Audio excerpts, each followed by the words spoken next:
Bagaimana kabar anak-anak sekalian? Ada yang lagi sedih? Berarti bahagia semua. Kalau bahagia semua, berarti semangat untuk mengikuti layanan BK pada pagi menjelang siang pada hari ini. Ya, semangat? Harus semangat karena Ibu yakin kalian adalah calon-calon orang hebat. Ya, calon-calon orang hebat dan calon-calon orang sukses. Hari ini semua masuk? Ada yang nggak masuk? Satu orang sakit? Ada suratnya? Sudah berapa hari temannya sakit? 2 hari. Nah, ditanya sakitnya apa? Siapa tahu kalian mau menjenguknya kan? Berkunjung ke rumahnya. Iya, perlu ya kayak gitu ya. Baiklah anak-anak, hari ini topik layanan ibu itu tentang manajemen waktu. Ada yang udah bisa memikirkan apa itu manajemen waktu? Kenapa ibu mengambil topik ini? Nah, ibu mau tanya sama kalian. Kalian semua udah bisa belum mengatur waktu? Waktu tidurnya jam berapa? Jam 1, jam 2, setengah 11. Ngapain aja? Main game, medsos, dan lain chatting. Entah apa yang dilakukan gitu kan. Belajarnya kapan? Bu mau tanya, belajarnya kapan? Berapa menit belajarnya? Nah, itulah ibu mengambil topik tentang manajemen waktu. Ibu mau melihat sih apakah kalian sudah memahami tentang mengatur waktu kayak gitu kan, memanfaatkan waktu sebaik mungkin. Karena banyak waktu kalian dihabiskan dengan kegiatan sia-sia. Kegiatannya apa aja? Main game, medsos, dan lainnya.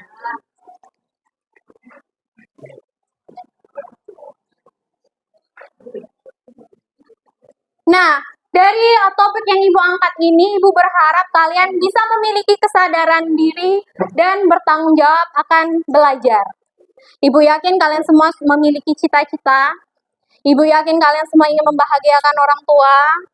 Ibu yakin kalian mau memiliki masa depan yang cerah. Dan untuk itu, kenapa kalian disekolahkan? Supaya kalian bisa berproses dengan kegiatan ini. Gitu. Yang kedua, melakukan kedisiplinan diri secara positif. Setelah kalian memahami, mengatur waktu, kalian bisa disiplin. Disiplin ini penting buat kalian. Bukan untuk saat ini, bukan jangka pendek, tapi jangka panjang. Sampai kalian nanti punya karir yang bagus, kalian tetap harus disiplin. Kayak gitu. Yang kedua, meyakini kedisiplinan diri sebagai perilaku yang harus dikembangkan secara terjadwal. Jadi kalian bisa memahami dan menanamkan dalam diri kalian untuk dapat disiplin terhadap diri kalian, apapun itu. Mau bentuk keputusan kalian terkait waktu, mau terkait keputusan kalian tentang cita-cita, kalian harus disiplin untuk dapat menekuninya, untuk dapat memahaminya, dan meneladaninya. Nah, ibu ada yel-yel. Kalian ikutin. Ketika ibu bilang, anak-anak hebat, kalian jawab, siap, itu saya. Ketika ibu bilang, anak-anak berprestasi, kalian jawab, siap, pasti bisa. Anak-anak milenial, properly, pelajar, Pancasila, yes. Bisa kita mulai? Mulai ya. Anak-anak hebat. Siap, Anak-anak berprestasi. siap, bisa. Anak-anak milenial, pelajar Pancasila, yes. Kurang semangat, kita coba sekali lagi. Yang paling semangat ibu kasih reward. Oke? Yang paling semangat ibu kasih reward. Kita menilai teman-temannya. Yang paling semangat ibu kasih reward. Udah siap? Kita mulai. 1, 2, 3. Anak-anak hebat. Anak-anak berprestasi. Anak-anak milenial. Harus ekspresif. Yang terakhir harus ekspresif. Yang ekspresif ibu kasih reward, beneran. Yang ekspresif enggak sambil berdiri, yes, kayak gitu boleh. Atau mau sambil berdiri. Mau sambil berdiri? Biar lebih semangat ya. Kita berdiri. Ayo berdiri, berdiri. Ayo berdiri, berdiri. Biar kelihatan semangatnya. Ya. Ayo, ayo. Kalian harus semangat. Ayo, ayo. Semangat, semangat, semangat. Yang paling semangat Ibu kasih reward. 3 orang yang paling semangat Ibu kasih reward. Ya. Ibu perhatikan ya dari sini. Paling semangat Ibu kasih reward. Mulai, siap? Siap. Anak-anak hebat. Siap. Anak-anak berprestasi. Siap. Anak-anak milenial.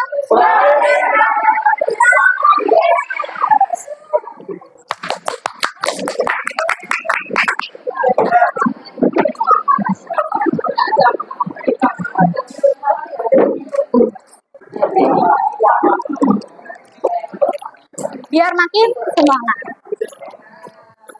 Terima kasih. Oke, kita kembali belajar. Jadi Ibu berharap dengan adanya Ibu kasih reward kecil-kecilan kecil memang, tapi Ibu berharap kalian tuh semangat dalam belajar. Yang penting semangatnya dulu, oke? Kita lanjut. Nah, ada yang tahu nggak Bapak ini siapa? Ibu rasa semua tahu ya dengan Bapak ini. Apa sih yang membuat Bapak ini menjadi milenial sekali? Jenius, pintar. Apa yang dibuatnya apa? Nah, sekarang kalian perhatikan video inspiratif ini. Kalian teladani apa yang bisa diambil dari Bapak ini, almarhum. Terus kalian pikirkan apa yang bisa kalian lakukan supaya kalian bisa menjadi seperti Bapak ini. Oke? Karena ini berguna nanti kita melakukan diskusi kelompok. Paham?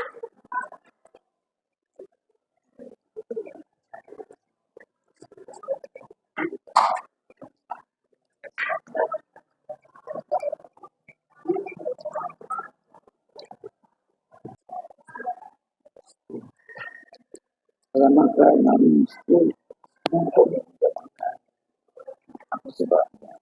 Kenapa yang terbelakang dia juga soal-soal begitu yang penuh dengan pertanyaan-pertanyaan dengan yang namanya dia teliti itu yang tidak semua saya bisa menjawab itu antara satu dari sumber data internet data dan Google atau dari itu yang ada bahasa internet yang ada bahasa yang terjangkau dan mengandung banyak informasi adalah bahasa Belanda dan yang dari karena itu saya belajar bahasa Belanda tapi belajar bahasa Belanda dan kadang-kadang dari selesai waktu harus melihat buku bahasa Jerman atau bahasa Prancis saya belajar bahasa Prancis ada itu dan tidak tapi kan tidak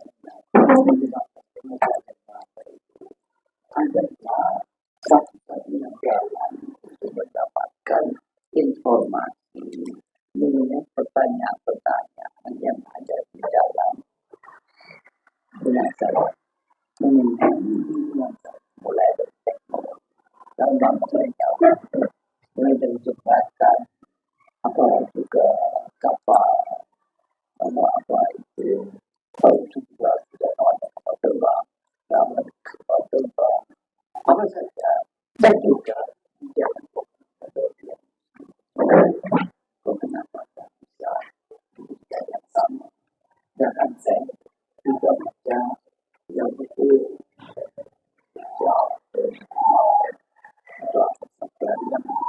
Dicatat ya poin-poin pentingnya ya. Ibu tanya. Punya buku kan? apa yang telah saya lakukan dahulu. Tapi dalam keadaan sekarang, nasihat itu tentunya kepada cucu saya. Memanfaatkan masalah yang dulu saya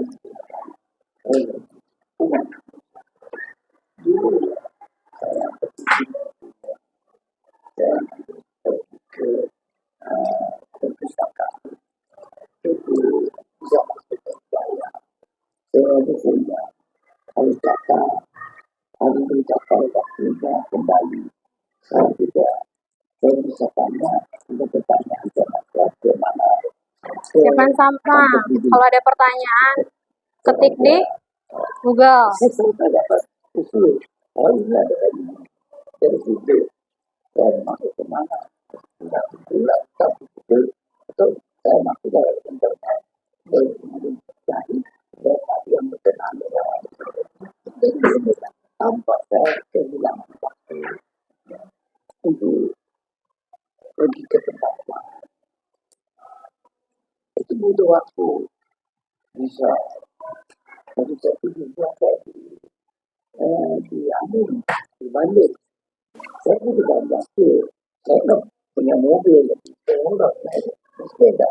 Itu pun kalau ada sepeda mau ke perpustakaan yang baru sampai kita WhatsApp tutup. Jadi susah mau beli bukunya. Nah, dari video tadi, apa yang sudah bisa kalian tangkap?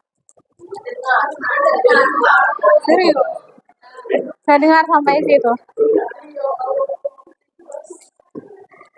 Jadi Bapak B.J. Habibie ini, zaman dulu tuh, dia belajar itu harus ke perpus. Ya. Kalau di zaman sekarang, belajar gimana?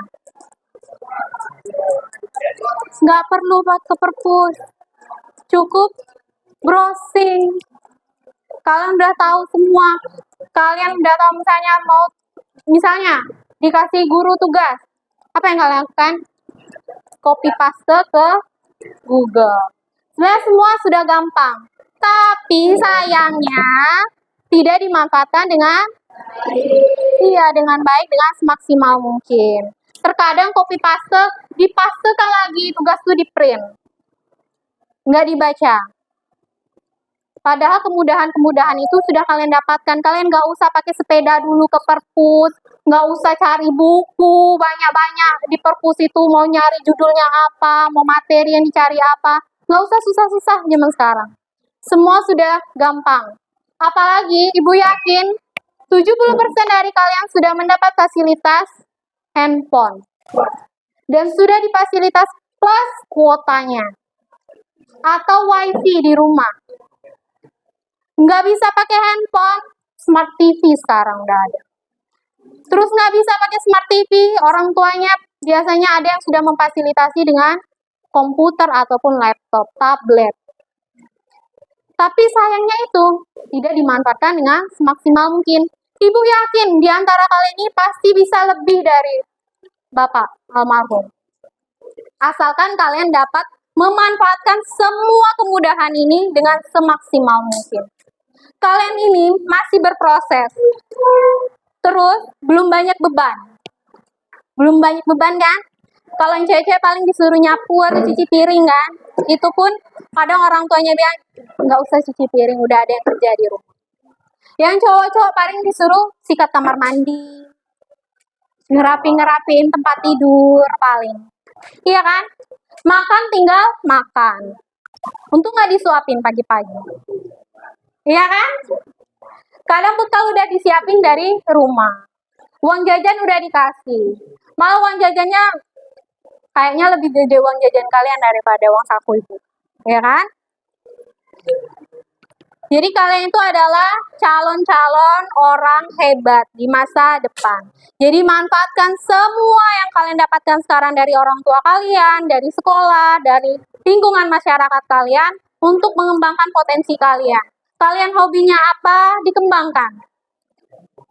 Karena setiap orang itu tidak memiliki hobi yang sama, tidak memiliki keterampilan yang sama. Semuanya beda-beda, jadi silahkan dikembangkan. Kalaupun misalnya kalian masih ragu, silahkan datang ke ruang BK untuk konsultasi. Ya, bisa konsultasi, nggak perlu semua orang yang bermasalah datang ke ruang BK. Kalian pun yang misalnya kebingungan dengan jurusan, kebingungan dengan pertemanan pun, kalian bisa konsultasi ke ruang BK. Dan rahasia kalian terjaga, aman dan pasti terjaga.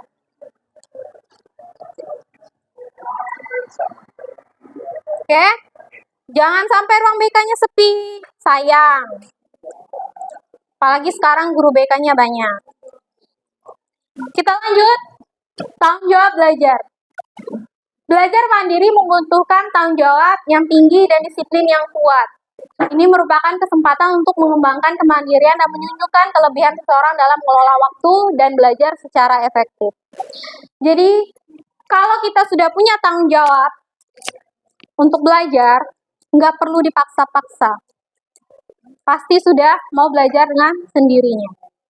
Ya kan? Kalau sekarang, gimana belajarnya? Tunggu ada PR. Dimarah dulu sama orang tuanya. Iya kan? Nunggu mau ujian. Jadi tanggung jawabnya terkait belajar itu masih amat sangat rendah. Nggak apa-apa bersuara agak kencang dikit. Nggak usah malu, nggak usah takut. Tidak dihukum. Menghindari gangguan saat belajar. Banyak gangguan terkait masalah belajar ini. Kadang udah mau belajar, udah mau bikin PR, tiba-tiba ada yang WA. Atau tiba-tiba ada adik masuk ke kamar. Kayak gitu kan, disuruh ngasuh. Banyak gangguan. Yang pertama, lingkungan yang tenang. Kalian harus buat lingkungan yang tenang. Misal di kamar. Buat di sudut mana yang paling nyaman. Pasti itu ada. Dalam satu ruangan itu, tempat-tempat yang paling PW. Entah di atas kasur, atau di kursi, dekat jendela, ya kan? Atau bantal yang bisa bikin kalian nyaman. Pasti ada tempat. Nah, kondisikan tempatnya. Kalau misalnya ada adik takut adik mengganggu, kunci pintunya. Atau bilang sama orang tua, Bu, aku mau belajar, jangan ganggu dulu. Kayak gitu. Ya kan? Kondisikan tempatnya. Yang kedua, alarm. Mengatur pemberitahuan dan batasi pengguna media sosial selama belajar. Ada yang nonton COC nggak? Safira. Dia bilang bahwa ketika kamu mau belajar, kalian harus menciptakan lingkungan belajarnya seefektif mungkin dengan cara menghindari barang-barang yang dapat mengganggu. Contohnya apa? Keras-keras. HP. Terus? Iya, laptop. Terus satu lagi komputer. Pokoknya gangguan-gangguan yang dapat mengganggu kegiatan belajarnya dijauh-jauhkan dulu. Apakah dia belajar itu full 1 hari 24 jam belajar? Tidak. Dia mengatur waktu belajarnya.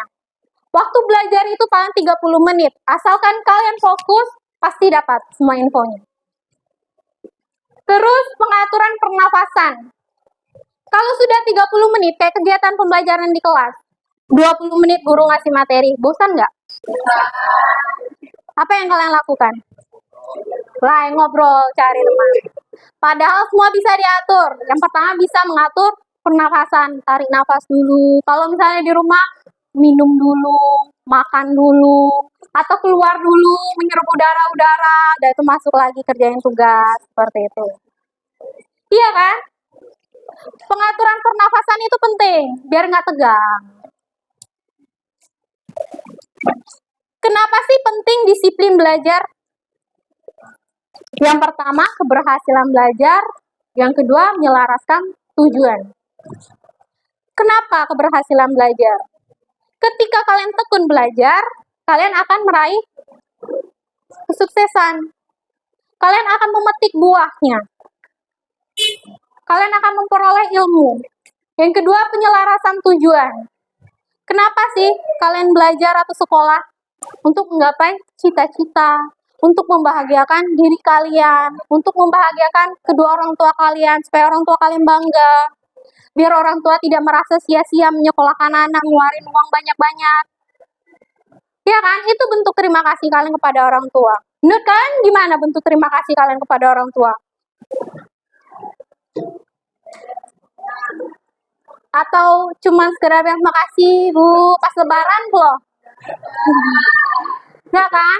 Nah, salah satu yang bisa bikin orang tua kita bangga apa? Prestasi, sukses, karir mapan, bahagia, punya semuanya. Nah, untuk bisa di posisi itu, kalian harus berjuang, berproses dengan cara belajar. Belajarlah sesuai dengan potensi kalian. Kayak Ibu bilang, kalau misalnya kalian hobinya di bidang olahraga, tekuni bilang olahraga. Supaya hobi kalian bisa menghasilkan uang. Hobi kalian bisa membuat kalian sukses. Hobi kalian bisa mengangkat derajat orang tua kalian. Ada tips untuk meningkatkan kedisiplin diri dalam belajar. Rutinitas harian dan penghargaan diri. Membentuk kebiasaan belajar secara konsisten pada waktu yang telah ditentukan. Bikin jadwal-jadwal kegiatan belajar. Kapan waktunya belajar, kapan waktunya main, kapan waktunya makan, kapan waktunya pergi keluar sama teman-teman. Itu penting. Sosial itu penting. Kalau kita nggak berkomunikasi dengan orang banyak, hampa hidup kita. Ya mungkin ngomong sama dinding, ya kan? Perlu sama teman, perlu. Biar nggak kudet. Biar nggak dianggap kuper. Nanti nggak ada teman. Kalau kita tidak bersosialisasi. Terus penghargaan diri. Ketika kalian melakukan sesuatu, misal nih, pelajaran apa, nilainya dapat A. Belilah penghargaan kepada diri kalian dengan ucapan terima kasih ya diriku sudah mau berjuang bersama. Atau belilah coklat, nggak usah mahal-mahal. Atau beli es krim, yang cewek-cewek ini suka es krim. Belilah es krim, kasih reward ke diri kalian. Yang membahagiakan diri kalian itu kalian sendiri. Jangan berharap orang lain membahagiakan. Berharaplah kepada diri kalian sendiri. Jadi ketika kalian meraih apa yang kalian inginkan, self reward, kasih hadiah kepada diri kalian. Kalau cewek coklat, es krim, ya kan? Atau beli sesuatu yang bikin happy. Beli apa? Top up. Yang cowok tuh top up game, ya kan? Nah, kasihlah reward pada diri kalian. Boleh main game itu boleh. Hiburan. Sebatas hiburan. Biar bahagia. Kalau bahagia semua masuk ke dalam pikiran kita, ya kan? Membuat target dan tujuan belajar yang jelas. Spesifik, fokus, dan tekun. Spesifik kayak Ibu bilang tadi. Kalau hobinya di bidang olahraga, tekuni. Paskib, tekuni. Kalau bisa kalian nanti mewakili Bengkulu. Ya nggak? Amin. Doakan ya. Fokus. Tekuni, kalian bakalan fokus. Dan tekun itu kalian mau badai mau hujan, bagaimana kalian tetap latihan. Nggak bisa latihan di luar, kalian latihan di dalam ruangan. Bagaimana caranya? Pokoknya tetap semangat untuk belajar. Semangat ya. Termasuk kepada tugas diskusi kelompok. Ini yang Ibu bilang tadi, kegiatan kita lebih banyak kepada kelompok. Setiap kelompok itu membahas 3 poin ini. Yang pertama, apa saja kelebihan dan kekurangan diri dalam tanggung jawab belajar. Misal, kalau kita punya tanggung jawab ke belajar, apa kelebihan yang akan kita dapat? Tadi udah Ibu singgung loh di materi sebelumnya. Kalau misalnya kita nggak punya tanggung jawab belajar, apa kekurangannya? Yang kedua, membuat perencanaan kegiatan disiplin diri minimal 3 kegiatan. Contohnya, misal, belajarnya di jam berapa? Sudah isya atau sudah maghrib? Atau jam 8 atau jam 9? Berapa menit kegiatan belajarnya? 30 menit atau 40 menit atau 15 menit atau 5 menit? Ya kan? Buatlah kegiatan itu minimal 3. Contohnya 1 tadi yang belajar berapa menit? Di jam berapa? Yang kedua misalnya waktu istirahatnya. Dari jam berapa sampai jam berapa? Yang ketiga misalnya waktu bermainnya. Bermain, pulang sekolah misalnya nongkrong dulu sama teman. Carilah kegiatan lain. Pokoknya 3 kegiatan. Ya boleh main HP-nya berapa menit misalnya. Oke? Di jam berapa sampai jam berapa? Terus yang ketiga, bagaimana cara kalian menentukan disiplin diri dalam belajar? Jadi sudah bikin 3 kegiatan tadi, bagaimana sih caranya supaya disiplin? Misal, minta alarm dari orang tua, minta diingatkan sama teman, misalnya.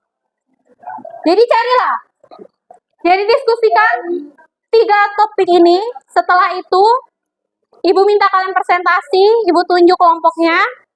Seperti biasa, yang paling semangat, paling ekspresif, dan paling kreatif, ibu kasih reward. Oke? Mulai dulu diskusinya. Silakan diskusi. Ayo, ayo. Ayo, diskusi. Diskusi.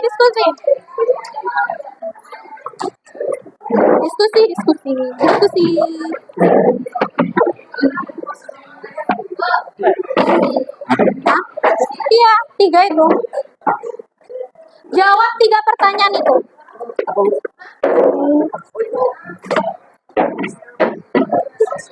Satu orang. Kalau cowok 1. Siapa mau 1? Ya, 1 orang. Ganti-gantian. Siapa duluan yang nak? Ida, keluarlah 1. Cepatlah di ujung tuh. Ya, cepatlah. Yang di dekat situ.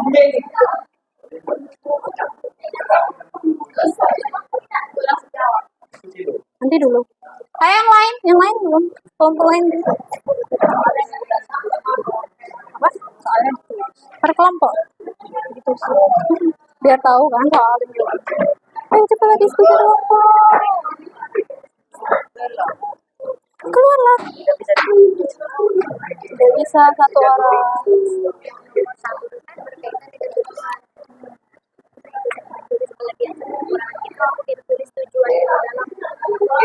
Belajar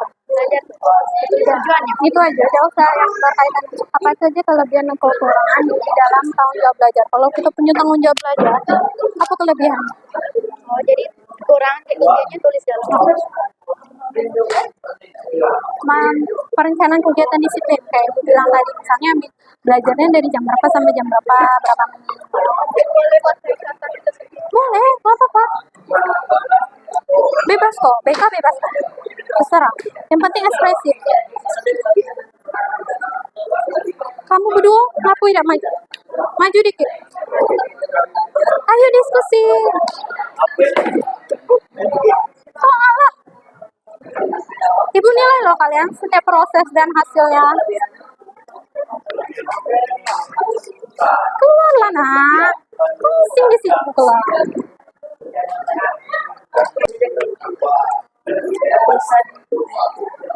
Bisa yang dekat pos.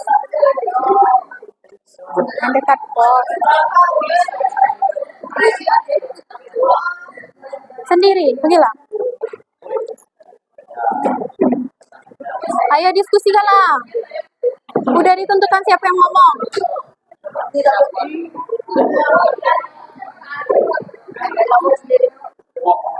Tunggu Kak Malik. Oh, ibu kecil tadi keluar lah.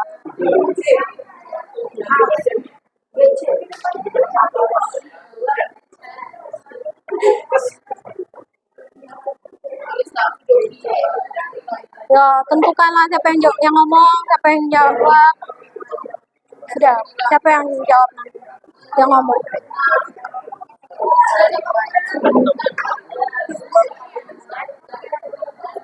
Apa itu? Duduk.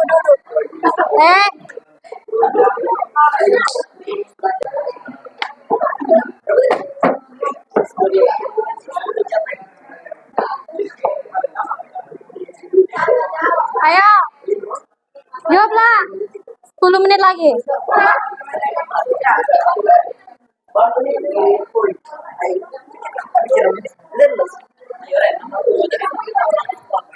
Udah ditentukan siapa yang ketua kelompok?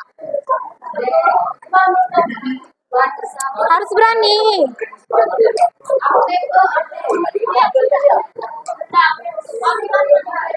Diskusi lah biar tahu. Kan tinggal baca. Iya, lanang. Gentle.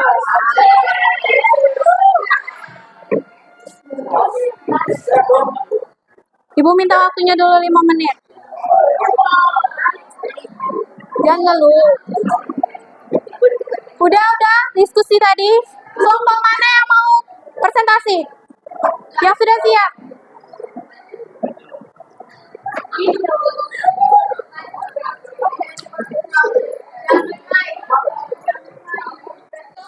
Ayo yang bisa spontan nomor 1. Ayo yang bisa spontan nomor 1. Kelompok mana? Ayo cepat.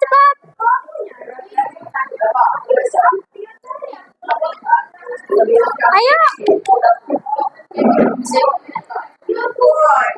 Ayo cepatlah. Ayo, siapa namanya?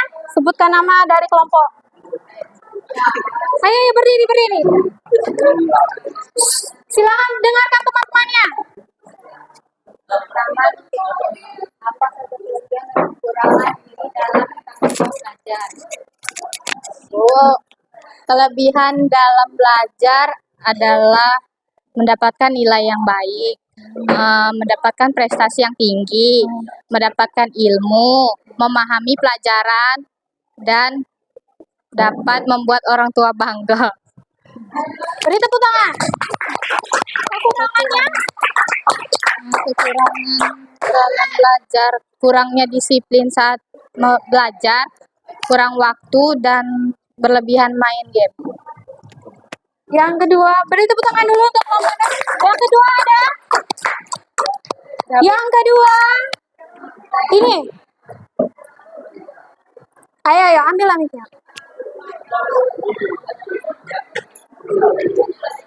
Ayo, Ibu yakin bisa. Siapa? Udah. Ayo,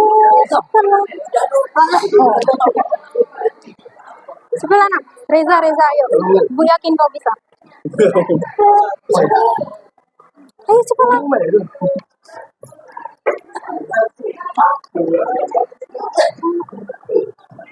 Oke, yang kedua dari kelompok 2. Silakan berdiri. Saya akan menjawab pertanyaan nomor 2. Saya mengatur jadwal belajar saya. Ketika pulang sekolah, saya langsung membuka buku lagi untuk mempelajari ulang materinya. Saya juga sering belajar malam, itu setiap dari jam 7 sampai jam 8, kalau tergantung juga. Tergantung niatnya mau 2 jam atau cuma 1 jam. Tapi minimal 1 jam. 1 jam. Kadang 1 jam 30 menit. Oke, tepuk tangan. Ada lagi? Ada lagi yang mau ditambahkan? Yang ketiga. Yang ketiga, ayo.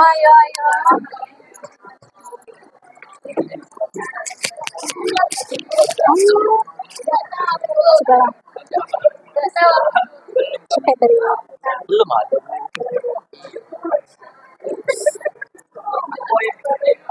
You can do. Ayo. Biar cepet. Ayo cepet lain. Bagaimana cara kalian menentukan disiplin diri dalam belajar? Tadi udah Ibu spill. Reza. Ayo Reza, kamu bisa. Bisa. You can do. Ayo, kamu. Ya nomor berapa, Bu? Nomor 3. 3. Ayo. Yang pertama Ibu spill tadi. Bisa dengan Why?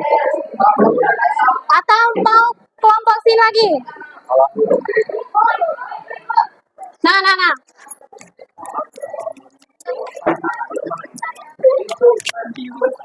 Bagaimana cara kalian menentukan disiplin diri dalam belajar?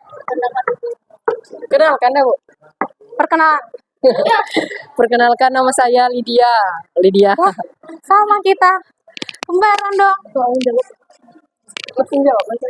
Terus? Cara saya mengatur Jangan bodoh-bodoh. menentukan disiplin diri dalam belajar, mengatur waktu. Terus menghindari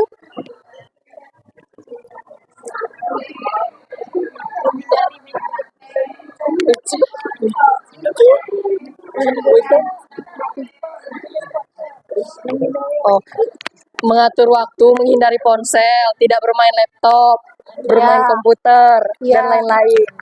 Beri tepuk tangan. Terima kasih. Dalang dapat. Oke, jadi kesimpulannya, mengelola waktu dengan baik saat belajar itu ada 3 zona waktu. Jadi Bu kasih kalian info bahwa ada 3 zona waktu yang dapat kalian gunakan dalam belajar. Yang pertama pagi, siang, dan malam. Jadi manfaatkan di pagi hari berapa jam untuk belajar dan fokus, di siang hari berapa jam, di malam hari berapa jam. 45 menit produktif. Biasanya yang paling produktif itu 45 menit. Kayak gitu untuk belajar. Setelah itu kalau misalnya kalian mulai bosan, lakukan tadi kayak tindakan tadi, mengambil nafas, terus minum atau makan, keluar dulu kayak gitu. Mengatur jadwal belajar yang efektif bisa menentukan waktu, istirahat terjadwal, dan fleksibel. Nah, di sini Ibu ada tugas untuk kalian. Buat jadwal kegiatan kalian selama 24 jam dari pagi sampai malam. Dikumpulkan nanti sama ketua kelas. Ibu tunggu besok paling lama. Ya. Oke, terima kasih untuk perhatiannya. Selamat bertemu lagi di minggu depan. Kembali ke kelompok masing-masing. Assalamualaikum warahmatullahi wabarakatuh.